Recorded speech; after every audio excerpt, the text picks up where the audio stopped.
अस्सलाम वालेकुम। आज की वीडियो में हम ये जानेंगे कि डायबिटीज़ की वजह से थकावट जो हो जाती है उससे कैसे बचा जाए, उससे कैसे छुटकारा हासिल किया जाए। प्लीज़ इस वीडियो को अंत तक ज़रूर देखें।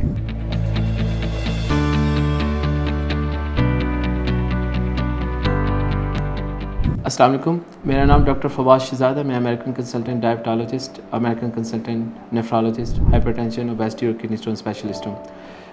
आज का जो टॉपिक है वो है थकावट के साथ शुगर की वजह से उससे कैसे आप बच सकते हैं और उसको कैसे उसकी पहचान कैसे मुमकिन है और उससे छुटकारा कैसे हासिल करें। थोड़ा सा ब्रीफली मैं आपको बताना चाहता हूँ कि शुगर असल में होती क्या है, ये क्यों थकावट का एहसास करती है। शुगर एक सिस्टेमिक अर्ज़ है, ये पूरी बॉडी को इन्वॉल्व कर लेती है और जब हाई ब्लड शुगर कॉन्स्टेंटली चल रहा होता है तो ये सर्कुलेशन के अंदर जो ग्लूकोज सर्कुलेट कर रहा होता है, ये असल में हमारी बॉडी के लिए प्रॉब्लम्स क्रिएट करता है। हमारी बॉडी नॉर्मल फंक्शन नहीं कर पा रही होती।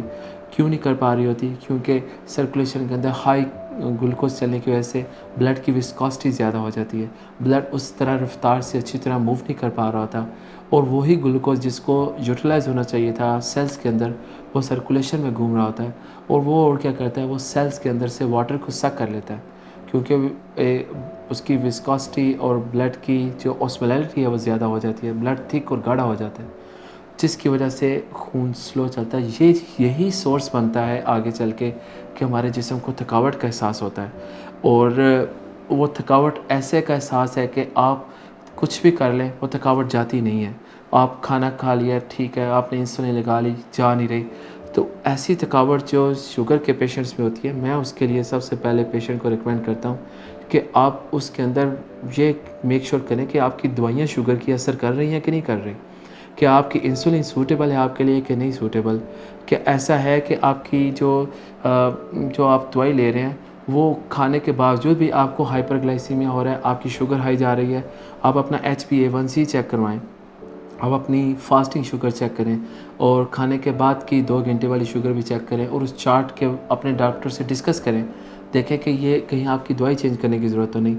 ये ये सबसे अहम तरीका है इसको रिकॉग्नाइज़ करने का कि शुगर के पेशेंट्स के अंदर, हाँ, शुगर के पेशेंट में कुछ और डेफिशिएंसीज़ भी हो जाती हैं जिनका मैं इससे पहले जो वीडियोज़ हैं उनमें ज़िक्र कर चुका हूँ। विटामिन डी की डेफिशिएंसी हो जाती है, फिर आयरन की डेफिशिएंसी हो जाती है, तो उनको भी ज़रूर चेक करना चाहिए कि कहीं वो तो नहीं रोल प्ले कर रही। तो अब इसके सबसे जो इम्पोर्टेंट बात है आज की जो वीडियो में वो ये है कि if diabetes is uncontrolled it will eventually cause you feel like fatigue, tired, lack of energy and you feel like you can not do anything.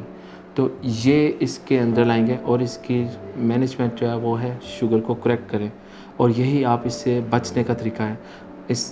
अगली मेरी वीडियो जो है वो है किडनी फेलियर की वजह से थकावट के एहसास का होना। आप उसे ज़रूर देखिएगा मरहम के यूट्यूब चैनल पर। बहुत शुक्रिया। अगर आपको सिलसिले में मज़ीद लर्न करना हो या डॉक्टर को दिखाना हो तो आप मरहम के ज़रिए से मेरे से रब्ता भी कर सकते हैं। मैं हमीद लतीफ़ हॉस्पिटल में, एवर केयर हॉस्पिटल में और यूनिकेयर मेडिकल सेंटर शादमार में बैठता हूँ। बहुत शुक्रिया।